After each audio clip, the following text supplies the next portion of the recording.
নমস্কার ফ্রেন্ড, আমি মিমিতা। আজ আমার ছেলের 1 মাস পূর্ণ হওয়ায় ছোট ছেলে আর হাজব্যান্ডকে নিয়ে গেলাম মায়ের কাছে পুজো দিতে।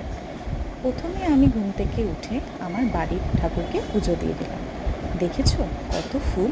এই সব ফুল কিন্তু আমাদের ছাদের গাছেই ফোটা ফুল। পুজো দিয়ে রেডি হয়ে বেরিয়ে পড়লাম মায়ের উদ্দেশ্যে। এই মন্দিরটি আমাদের বাড়ির থেকে বেশি দূরে না, খুব কাছে। মায়ের ইচ্ছা কালীবাড়ি, খুব প্রিয় জায়গা এটা আমার। মায়ের কাছে যাওয়ার আগে আমার হাজব্যান্ড এখানে প্রসাদ ফুল নিয়ে যাচ্ছে মায়ের কাছে পুজো দেওয়ার জন্য। মার পুজো এখানে শুরু হয়ে গেল। আমি আমার ছেলের নামে মায়ের কাছে পুজো দিলাম। এইবার আমি ধূপকাঠি মোমবাতি জ্বালিয়ে মায়ের কাছে আশীর্বাদ নিলাম আমার পুরো পরিবারের জন্য।